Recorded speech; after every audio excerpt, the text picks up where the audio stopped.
وآمنوا بما أنزلت مصدقا لما معكم ولا تكونوا أول كافر به ولا تشتروا بآياتي ثمنا قليلا وإياي فاتقون۔ اور اس کتاب پر ایمان لاؤ جو میں نے نازل کی ہے، جو اس کی تصدیق کرنے والی ہے جو تمہارے پاس ہے، اور تم سب سے پہلے اس کا انکار کرنے والے نہ بنو، اور میری آیات کے بدلے تھوڑی قیمت مت لو، اور صرف مجھ ہی سے ڈرتے رہو۔ یعنی عہد پورا کرنے میں یہ بھی شامل ہے کہ تم آخری نبی محمد صلی اللہ علیہ وسلم پر اور اس کتاب پر جو اللہ نے نازل کی اس پر ایمان لاؤ جسے محمد صلی اللہ علیہ وسلم لے کر آئے ہیں، اور قرآن، تورات، انجیل اور دیگر انبیاء کی کتب کی تصدیق کرتا ہے، ان کو سچ بتاتا ہے۔ وآمنوا بما انزلت، یہاں خاص قرآن مجید پر ایمان لینے کا حکم دیا جا رہا ہے۔ اگرچہ وہ اللہ کو مانتے تھے، رسولوں کو مانتے تھے، اپنی کتابوں کو مانتے تھے، فرشتوں کو مانتے تھے، آخرت کو مانتے تھے، سب کچھ مانتے تھے، لیکن محمد صلی اللہ علیہ وسلم کو نہیں مانتے تھے اور آپ پر آئی ہوئی کتاب کو نہیں مانتے تھے۔ تو اس کے بغیر ان کا ایمان کیا ہو گیا تھا؟ امپرفیکٹ، نامکمل۔ تو کہا کہ تم قرآن پر ایمان لاؤ۔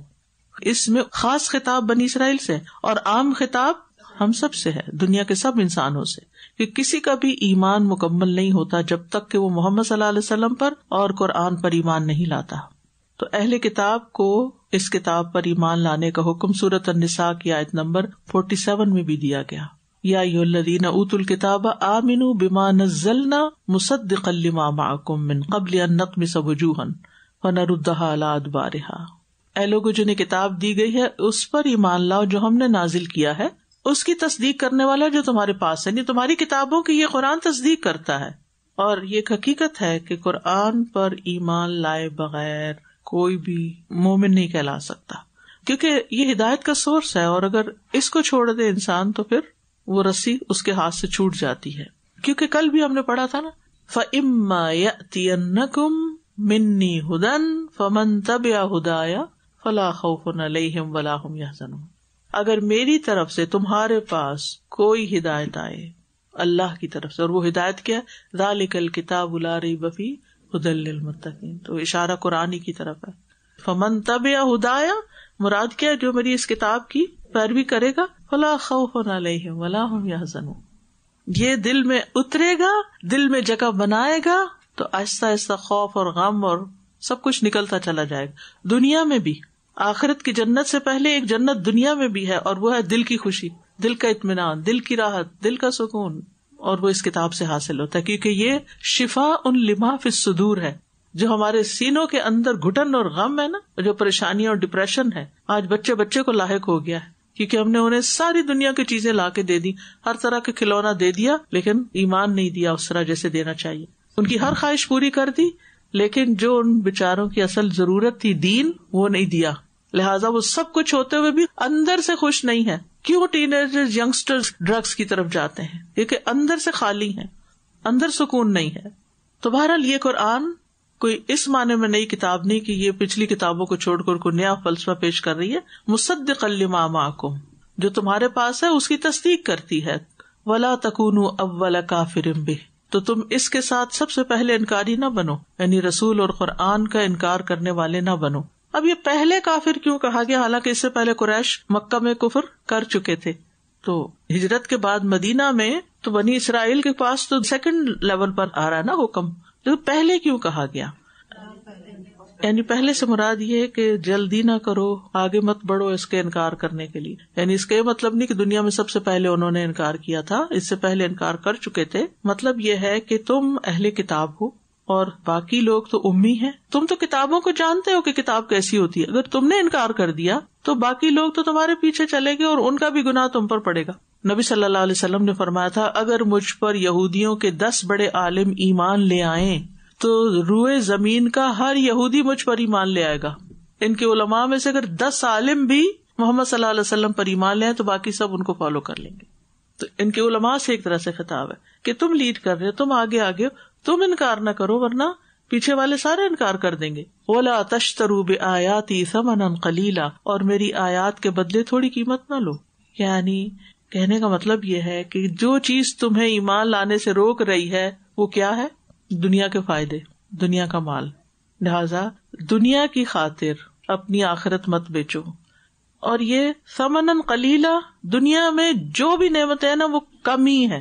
ثمن سے مراد یہاں منصب، جاہ، مال، عزت، کیونکہ وہ مذہبی ٹھیکیدار بنے ہوئے تھے، ان کی بڑی شان تھی، علماء تھے، ان کے سب ریسپیکٹ کرتے تھے. اب ان سے اوپر ایک پروفٹ آ گئے تو وہ کیا سمجھتے تھے؟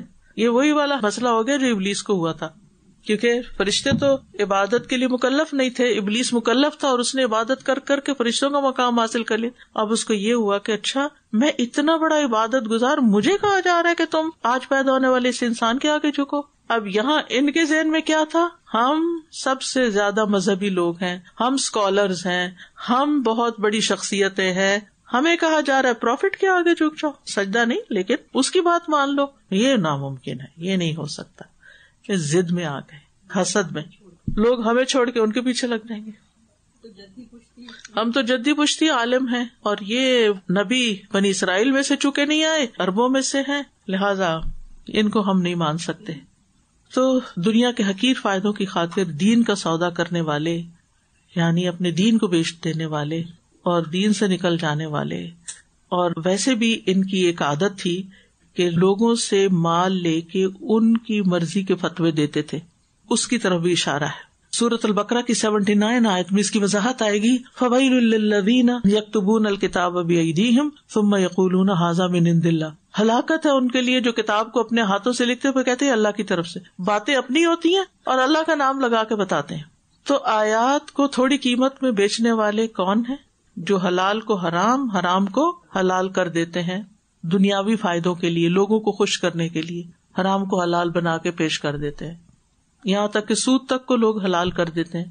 یا پھر ایسی ایسی بدعات ایجاد کرتے ہیں کہ جس میں کھانے پینے کے سامان اور لوگوں کو بٹورا جا سکے، یعنی جو چیزیں دین نے مقرر نہیں کی وہ لوگوں کو دین بتا کے پھر ان سے نذرانے وصول کرتے ہیں. تو دنیا کا سارا مال المتاع کیا ہے؟ ثمناً قلیلا ہے. یاد رکھیے صحابہ کرام نے جان کی بازی لگائی لیکن اپنا دین نہیں کبھی بیچا، اپنی ایمان کا سودا کبھی نہیں کیا. سعد بن نبی وقاص کے بارے میں آپ کو معلوم نا، ان کی والدہ نے کہا تھا سنو میں تمہیں حکم دیتی ہوں اس دین کو چھوڑ دو ورنہ نہ میں کھاؤں گی نہ پیوں گی، یوں ہی بھوکی مر جاؤں گی. وہ کہتے ہیں لیکن میں نے اسلام کو نہیں چھوڑا، میری ماں نے کھانا پینا چھوڑ دیا، لوگ مجھ پہ آوازیں کسنے لگے یہ اپنی ماں کا قاتل ہے. میرا دل بہت تنگ ہوا، اپنی والدہ کی خدمت میں بار بار حاضر ہوا، خوش آمدیں کی، سمجھایا اپنی ضد سے باز آ جائیں. یہ نہیں ہو سکتا کہ میں محمد صلی اللہ علیہ وسلم کے دین کو چھوڑ دوں. کہتے ہیں کہ اس بحث پر 3 دن گزر گئے، ماں نے 3 دن کچھ نہیں کھایا پیا، اس کی حالت غیر ہونے لگی. تو میں وہاں گیا تو میں نے کہا میری اچھی اماں جان آپ سنیں، آپ مجھے میری جان سے زیادہ عزیز ہیں لیکن میرے دین سے زیادہ عزیز نہیں ہے، دین سے زیادہ عزیز نہیں ہے. اللہ کی قسم تمہاری اگر 100 جانیں بھی ہوں اور اسی بھوک پیاس میں وہ نکلتی جائیں تو بھی میں آخری لمحے تک دین نہیں چھوڑوں گا. تو جب ماں کو پتا چلا کہ بچہ نہیں چھوڑنے والا تو ماں نے کھانا پینا شروع کر دیا. انہوں نے دین نہیں کمپرومائز. ہم ایسی جگہوں پر تو ہار جاتے ہیں کہ مجھ سے فلاں کی پریشانی نہیں دیکھی جاتی، ماں باپ کی پریشانی نہیں دیکھی جاتی، اس کی نہیں، اس کی نہیں. اور عبداللہ بن حذافہ السہمی کا واقعہ تو دل ہلا دینے والا ہے. بنیادی طور پر حضرت عمر بن خطاب نے رومیوں سے لڑنے کے لیے ایک دستہ روانہ کیا، اس میں ایک نوجوان صحابی عبداللہ بن حذافہ بھی تھے. انہیں رومیوں نے قید کر لی، سب کو پکڑ لیا، ان کو بھی. تو بادشاہ نے کہا کہ تم اسلام چھوڑ دو، کرسچن بن جاؤ، میں آدھی سلطنت تمہیں دے دوں گا. انہوں نے کہا کہ اگر تم مجھے پوری سلطنت کیا ساری دنیا کی بھی دے دو تو میں ایک لمحے کے لیے بھی محمد صلی اللہ علیہ وسلم کو ساتھ چھوڑنے والا نہیں. جب بادشاہ کا ہر حربہ ناکام ہوا تو اس نے کیا کیا کہ پیتل کی ایک دیگ منگوائی، اس میں تیل ڈالا، گرم کیا، عبداللہ کو اس دیگ کے سامنے لایا گیا اور مسلمان قیدیوں کو بھی زنجیریں باندھ کر اور پھر ان کو اٹھا کے دکھایا گیا کہ یہ کس قسم کا تیل ہے. یعنی وہ اتنا خوفناک منظر تھا. تو جب عبداللہ بن حذافہ کو قریب کیا گیا اور انہوں نے اس کی تپش محسوس کی تو رونے لگے. تو انہوں نے سمجھا شاید یہ رو رہے ہیں کہ ہم مجھے اس میں ڈال دیں گے. تو کہنے لگے کہ تم رو رہے ہو تو کیا تم اپنا خیال بدلتے ہو؟ اس نے کہا نہیں، میں تو اس لیے رو رہا ہوں کہ میرے پاس صرف ایک جان ہے جو ایک ہی دفعہ اس میں ختم ہو جائے گی اور بس میں صرف اتنا کر سکتا ہوں اللہ کے لیے. کاش میرے پاس میرے جسم کے بالوں کے برابر جانیں ہوتی تو میں اپنے دین پر قربان کر دیتا. پھر انہیں ایک ستون پہ لٹکا کے ان کے آس پاس تیروں کی بارش کی گئی، لیکن انہوں نے حرکت بھی نہیں کی کیونکہ وہ اللہ کے راستے میں شہادت کی تمنا کیے ہوئے تھے. جب بادشاہ دیکھا کہ کسی حال میں اسلام چھوڑنے کو تیار نہیں تو کہا کہ قید کر دو، کھانا پینا بند کر دو. مرنے کے قریب ہو گئے پھر بھی نہیں باز آئے تو بادشاہ نے کہا ان کو خنزیر کا گوشت شراب دو. انہوں نے وہ بھی کھانے سے انکار کیا.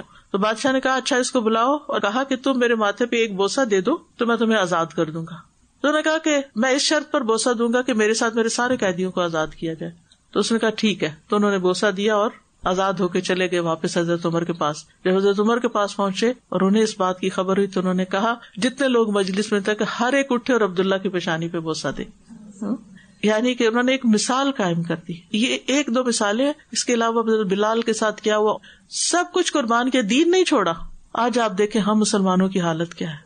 ہم چاہتے اسی جنت میں پہنچے جہاں پر یہ لوگ گئے ہیں اور کوئی قربانی نہ دیں، ایک لوگوں کی بات نہ سن سکے. ذرا سی کوئی بات کرتا ہے تو ہم ڈھیلے پڑ کے سب کچھ چھوڑ دیتے ہیں، دین ہی چھوڑ دیتے ہیں کیونکہ ہمیں پہچانے ہی نہ کہ ہم مسلمان ہیں، کیونکہ مسلمانوں کا لوگ مذاق اڑاتے ہیں. وَإِيَّايَ فَاتَّقُونَ، اور صرف مجھے سے تم ڈرو، یعنی کسی اور سے نہیں. اب یہاں ایّایا فرحبون پیچھے آیا، یہاں فتقون آیا. فرحبون کا مطلب ہے کہ مجھ سے ڈر کے نافرمانی نہ کرو، اور یہاں تقوی یعنی اللہ کے احکامات کی پابندی کرو اور کسی حکم کی مخالفت نہ کرو. تو اس آیت سے یہ پتہ چلا کہ نبی صلی اللہ علیہ وسلم دیگر انبیاء کی تصدیق کرنے والے تھے اور قرآن بھی پچھلی کتابوں کی تصدیق کرتا ہے. پھر یہ بات پتہ چلی کہ دنیا ثمناً قلیل ہے. پھر یہ کہ اللہ کے کلام کو دنیا کے پیسوں کی خاطر نہیں بدلنا چاہیے، اور یہ حکم بنی اسرائیل کے لیے خاص نہیں بلکہ ہمیں بھی اپنے دین کو دنیا کمانے کا ذریعہ نہیں بنا لینا چاہیے، اس کو پیشہ نہیں بنا لینا چاہیے. علم حاصل کرنے کے پیچھے دنیا حاصل کرنے کی لالچ نہیں ہونی چاہیے. قرآن سیکھنے کے پیچھے دنیا کمانا مقصود نہ ہو. قرآن کے ذریعے دنیا میں ہی بدلہ لینے کی یا اس کا پورا معاوضہ لینے کی نیت نہیں ہونی چاہیے. نبی صلی اللہ علیہ وسلم نے فرمایا ان قریب ایسے لوگ آئیں گے وہ قرآن کی خوش اسلوبی سے ادائیگی کو اتنی اہمیت دیں گے کہ جیسے تیر کے سیدھا کرنے کو اہمیت دی جاتی ہے، لیکن اس کا بدلہ دنیا میں وصول کریں گے اور اس کے اجر و ثواب کو آخرت تک مؤخر نہیں کریں گے. لیکن اس کا یہ مطلب نہیں کہ اگر کوئی قرآن کی تعلیم دیتا ہے تو اس پر اجرت نہیں لے سکتا. اس آیت کا تعلیم قرآن کی اجرت سے تعلق نہیں ہے کہ جیسے اگر کوئی قرآن ٹیچر ہے مثلاً اور اس کو کوئی ادارہ سیلری دے رہا ہے تو وہ حرام ہے، ایسا نہیں ہے. ٹھیک ہے، یہاں جس کانٹیکس میں آیت نازل ہوئی ہے وہ یہ کہ یہود نے دین کو دنیا کمانے کا ذریعہ بنا لیا تھا، اس کو بزنس بنا لیا تھا. وہ لوگوں کی مرضی کے مطابق فتوے دے کے ان سے قیمت لیتے ہیں. تو ایک ہے آپ ایک کام کرتے ہیں، اپنے وقت کی کوئی قیمت لیتے ہیں، اور ایک یہ ہے کہ آپ دین سیکھتے اور سکھاتے اسی نیت سے ہے کہ یہ مستقبل میں آپ کا پیشہ یا بزنس بنے. یہ نہیں ہونا چاہیے. ٹھیک ہے، رسول اللہ صلی اللہ علیہ وسلم نے اس گروپ کو جو دم کر کے بکریاں لے کر آیا تھا آپ کے پاس، آپ نے فرمایا سب سے زیادہ حق جس پر تم اجرت لو وہ اللہ کی کتاب ہے، یعنی ان احق ما اخذتم علیہ اجرا کتاب اللہ. اور پھر آپ سے کہ بعض لوگ کہتے ہیں نہیں یہ تو صرف دم کی اجرت تھی. اس سے یہ پتہ چلتا ہے کہ اگر کوئی راقی دم کرتا ہے اور اس پر کوئی اجرت لیتا ہے تو حرام نہیں ہے اس کے لیے، یہ بھی یاد رکھیے. پھر اسی طرح یہ ہے کہ کیا آیات سکھا کر یعنی کسی کو تعلیم دے کے، جیسے بچوں کے ٹیوٹرز ہوتے ہیں، آج کل کتنا رواج ہے بچوں کے آن لائن ٹیوٹر رکھنے کا، اور پھر آپ ان کو پے کرتے ہیں منتھلی، تو اس کو برا نہ سمجھے اور نہ لینے والا برا سمجھے. کیوں؟ کیونکہ نبی صلی اللہ علیہ وسلم نے ایک شخص کی شادی میں قرآن کی تعلیم کو حق مہر قرار دیا تھا. یعنی اس کا ایک عورت سے نکاح کیا تھا اور اس کے پاس دینے کو کچھ نہیں تھا، تو حق مہر تو دینا ہوتا ہے مرد کو، کچھ بھی نہیں تھا. تو آپ نے فرمایا کیا تمہیں قرآن کی کچھ صورتیں یاد ہیں اور کیا تم اس خاتون کو وہ سکھا دو گے؟ تو اس نے ہاں کی، تو پھر آپ نے اس کا نکاح کر دیا. تو اس سے علماء کہتے ہیں کہ تعلیم دینے پر اجرت لینا جائز ہے. ٹھیک ہے، اس کا قرآن بیچنے سے تعلق نہیں. اسی طرح اب جیسے بک سٹور میں قرآن مجید کی سیل ہوتی ہے فار ایگزامپل، تو اس پر جو کہتے ہیں ہدیہ اس کا، تو وہ ہدیہ یہ قرآن کی کوئی قیمت نہیں دے سکتا. لیکن ہدیہ کس چیز کا ہے؟ وہ جو پرنٹنگ ہوئی، پیپر ہے، لوگوں نے کام کیا، محنت کی، اس کا ہدیہ، تاکہ وہ کام چلتا رہے. یعنی ہر وقت صدقے خیرات کے اوپر تو قرآن کی تعلیم نہیں ہو سکتی نا، یا جیسے آپ لوگ اپنی فی پے کرتے ہیں. تو کچھ لوگوں کو اس پر بھی اعتراض ہوتا ہے، یہ دین پڑھاتے ہیں اور فی چارج کرتے ہیں، وہ کسی پروفٹ کے لیے یا کسی کے ذاتی بزنس کے لیے نہیں، وہ اس سسٹم کو رن کرنے کے لیے چاہیے ہوتی ہے، یعنی وہ آپ کی کنٹریبیوشن ہے. ٹھیک ہے،